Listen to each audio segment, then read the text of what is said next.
الله الرحمن الرحيم الحمد لله رب العالمين اللهم صل على محمد وعلى آله وأصحابه أجمعين أما بعد باب بيان الأدلة التي يجوز التخصيص بها وما لا يجوز۔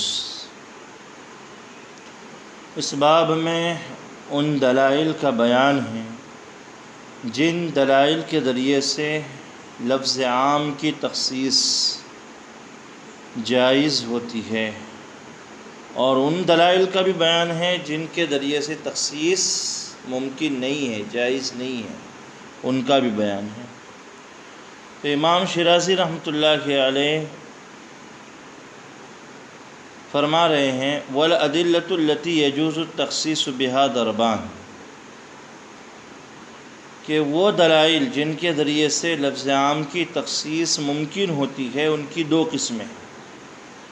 وَالْأَدِلَّةُ الَّتِي يَجُوزُ التَّخْصِيصُ بِهَا ضَرْبَانِ، وہ دلائل جن کے ذریعے سے لفظ عام کی تخصیص ممکن ہوتی ہے ان دلائل کی دو قسمیں، متصل و منفصل، دلائل متصلہ اور دلائل منفصلہ۔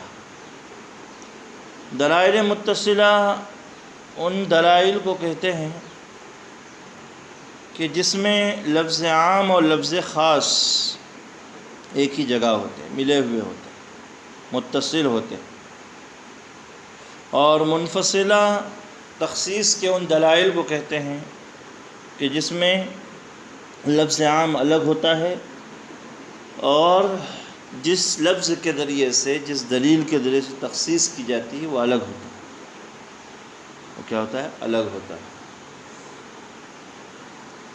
فالمتصل، تخصیص کے دلائل متصلہ میں استثناء، شرط و تقیید بالصفہ اور تقیید بالصفات، یعنی مطلق مقید، یہ داخل ہے۔ وَلَهَا أَبْوَابٌ تَأْتِي إِن شاء اللَّهُ تَعَالَى، ان میں سے ہر ایک کا مستقل باب آئے گا، استثناء کا بھی کہ اس کے اندر تخصیص کیسے ہوتی ہے، اس کے ذریعے تخصیص کیسے ہوتی ہے، شرط کا بھی آئے گا کہ شرط کے ذریعے سے تخصیص کیسے ہوتی ہے، اور تقیید بالصفت کا بھی باب آئے گا مستقل۔ تو ان میں سے ہر ایک کے لیے اگر اللہ نے چاہا تو مستقل ابواب آئیں گے، مستقل ابواب آئیں گے۔ وَأَمَّا الْمُنْفَصِلُ فَضَرْبَانِ من جہت العقلی و من جہت الشرعی، اور تخصیص کے جو دلائل منفصلہ ہیں ان کی دو قسمیں ہیں، دلائل منفصلہ عقلیہ اور دلائل منفصلہ شرعیہ۔ تخصیص کے جو دلائل منفصلہ ہیں ان کی دو قسمیں بتا رہے ہیں، عقلیہ اور شرعیہ۔ فَأَمَّا الَّذِي مِن جِهَةِ الْعَقْلِ فَضَرْبَانِ، تخصیص کے دلائل منفصلہ عقلیہ کی دو قسمیں ہیں۔ فَأَمَّا الَّذِي مِن جِهَةِ الْعَقْلِ فَضَرْبَانِ، کہتے ہیں کہ تخصیص کے جو دلائل منفصلہ ہیں عقلی اعتبار سے ان کی دو قسمیں ہیں، فَضَرْبَانِ۔ أَحَدُهُمَا، ان میں سے ایک قسم ما يجوز ورود الشرع بخلافه، وذلك ما يقتضيه العقل من براءة الذمة فهذا لا يجوز التخصيص به۔ ان میں سے ایک قسم ہے کہ تخصیص کی ایسی دلیل منفصل عقلی کہ جس کے خلاف میں شریعت کا حکم آنا ممکن ہو، یعنی شریعت کا حکم اس کے برخلاف آ سکتا، اس کے برعکس آ سکتا ہے۔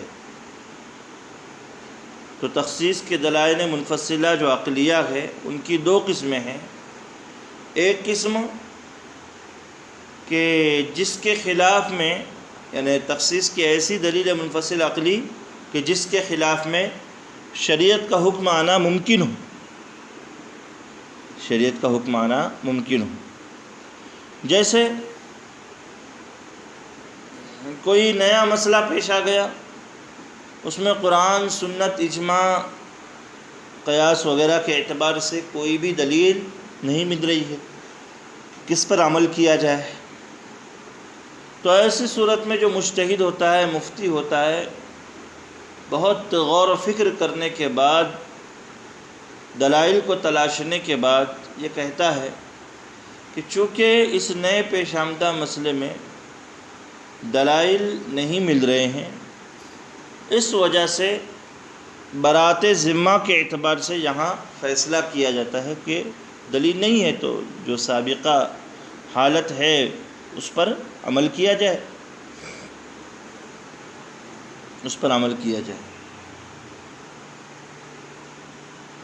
لیکن یہاں اس بات کا امکان موجود ہے کہ کوئی اور مجتہد اس مسئلے کے اندر کوئی دلیل نکالے، تو ظاہر سی بات ہے اس نے جو بھی دلیل نکالی ہے اس پر عمل کیا جائے گا۔ تو جو سابقہ حالت ہے اس کے خلاف بھی شریعت کا حکم آ سکتا ہے، ممکن ہے۔ فَهَذَا لَا يَجُوزُ التَّخْصِيصُ بِهِ، تو یہ جو برات ذمہ، یہ جو دلیل عقلی ہے برات ذمہ،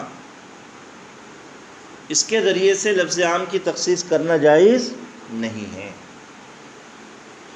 لأن ذلك انما يستدل به لعدم الشرع، اس لیے کہ برات ذمہ کے اعتبار سے استدلال جب کیا جاتا ہے جبکہ شرعی دلیل نہ ہو۔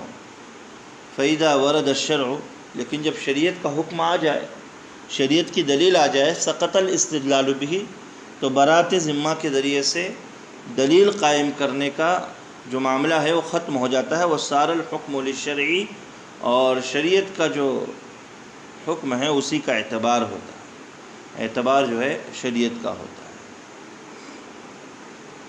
تو تخصیص کی دلیل منفصل جو عقلی ہے اس کی دو قسمیں ہیں۔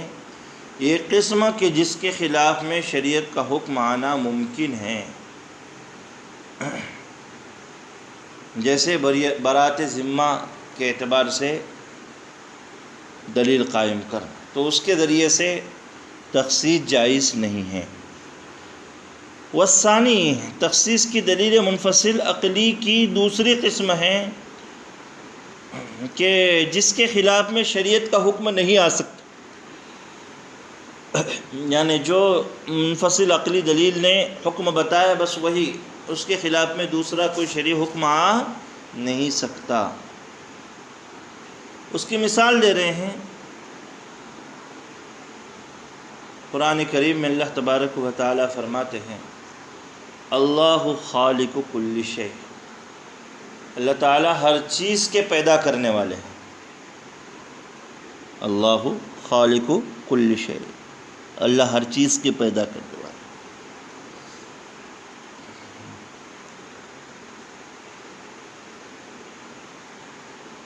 اللہ ہر چیز کے پیدا کرنے والے ہیں، لیکن یہاں کل شے کے اندر اللہ کی صفات داخل نہیں ہے، کل شے کے اندر اللہ کی صفات داخل نہیں ہے، لفظ عام سے اس کی تخصیص ہو گئی دلیل منفصل عقلی کے ذریعے سے، اس لیے کہ اللہ کی ذات جیسے مخلوق نہیں ہے بلکہ قدیم ہے، ازل سے ہے، ویسے ہی اللہ کی صفات بھی قدیم ہیں، مخلوق نہیں ہے، یہ عقلی دلیل ہے۔ اور شریعت کا کوئی حکم اس کے برخلاف آ ہی نہیں سکتا کہ شریعت کی کوئی بھی دلیل، نہ قرآن کی، نہ سنت کی، نہ اجماع کی، نہ قیاس کی، کوئی بھی دلیل آ کر یہ ثابت نہیں کر سکتی کہ اللہ اپنی صفات کے بھی خالق ہے، نعوذ باللہ من ذالک۔ یعنی اللہ کی صفات کو مخلوق ثابت نہیں کیا جا سکتا ہے، اللہ کی صفات کو مخلوق ثابت نہیں کیا جا سکتا۔ تو یہ تخصیص کی دلیل منفصل عقلی کی دوسری قسم ہے، دوسری قسم ہے۔ اس کے ذریعے سے تخصیص جائز ہے، اس لیے کہ شریعت کا حکم اس کے خلاف میں آ نہیں سکتا۔ وَذَلِكَ مِثْلَ مَا دَلَّ عَلَيْهِ الْعَقْلُ مِن نَفْيِ الْخَلْقِ عَنْ صِفَاتِهِ، جیسے کہ عقل اس بات پر دلیل قائم کر رہی ہے کہ اللہ کے صفات مخلوق نہیں ہیں، فَيَجُوزُ التَّخْصِيصُ بِهِ، تو اس کے ذریعے سے تخصیص جائز ہے، یعنی دلیل منفصل عقلی کی ہے جو دوسری قسم ہے اس کے ذریعے سے۔ اس لیے تو ہم نے اللہ تعالیٰ کے فرمان اللہ خالق کل شیء، اللہ ہر چیز کے پیدا کرنے والے ہیں، اس کی تخصیص کی ہے صفات کے اندر۔ وقلنا، اور ہم کہتے ہیں کہ اللہ ہر چیز کے پیدا کرنے والے ہیں، المراد بہ ما خلا الصفات، اس کا مطلب یہ ہے کہ صفات کے علاوہ ہر چیز کے پیدا کرنے والے ہیں۔ لأن العقل قد دل على أنه لا يجوز أن يخلق صفاته، اس لیے کہ عقل دلیل قائم کرے اس بات پر کہ اللہ اپنی صفات کے پیدا کرنے والے نہیں ہیں۔ یہ ممکن ہی نہیں کہ اللہ نے اپنی صفات کو پیدا کیا ہو۔ اللہ کی صفات مخلوق نہیں ہیں، بلکہ جیسے اللہ کی ذات قدیم، اللہ کی صفات جو ہے علم، اللہ کی صفات سمع بصر، اسی طریقے سے اللہ کی صفات جو بھی اچھے صفات ہیں وہ سب اللہ کی ذات میں قدیم ہیں۔ فخصصنا العموم به، لہذا ہم نے اس کے ذریعے سے دلیل منفصل عقلی کے ذریعے سے لفظ عام کل شیء کی تخصیص کر دی، لفظ عام کی کیا کر دی؟ تخصیص کر دی۔ تو دلیل منفصل عقلی کی جو یہ دوسری قسم ہے اس کے ذریعے سے لفظ عام کی تخصیص کرنا جائز ہے۔ جو پہلی قسم ہے اس کے ذریعے سے لفظ عام کی تخصیص کرنا جائز نہیں ہے، اس لیے کہ پہلی قسم کا اعتبار وہاں ہوتا ہے جہاں شرعی دلیل ہو۔ جب شریعت کی دلیل آ جاتی ہے تو ایسے صورت میں اب اس دلیل منفصل عقلی کے ذریعے سے استدلال کرنا ہی ختم ہو جاتا ہے۔ تو جس کے خلاف میں شریعت کا حکم آ سکتا ہے اس کے ذریعے سے، اس دلیل منفصل عقلی کے ذریعے سے تخصیص کرنا جائز نہیں، کیونکہ شریعت آ گئی تو اس کا اعتبار کریں گے۔ اور جس کے خلاف، یعنی جس دلیل عقلی منفصل کے خلاف شریعت کا حکم نہیں آ سکتا بلکہ شریعت بھی اسی دلیل منفصل عقلی کی تائید میں آئے گی اگر آئی تو ایسے دلیل منفصل عقلی کے ذریعے سے لفظ عام کی تخصیص کرنا جائز ہے، لفظ عام کی تخصیص کرنا جائز ہے۔ جی، اب دیکھیے اگلی فصل میں امام شیرازی رحمۃ اللہ علیہ بیان فرما رہے ہیں کہ یہاں تو تخصیص کے دلائل منفصلہ عقلیہ کی بات ہے، دلائل منفصلہ عقلیہ کی بات ہے۔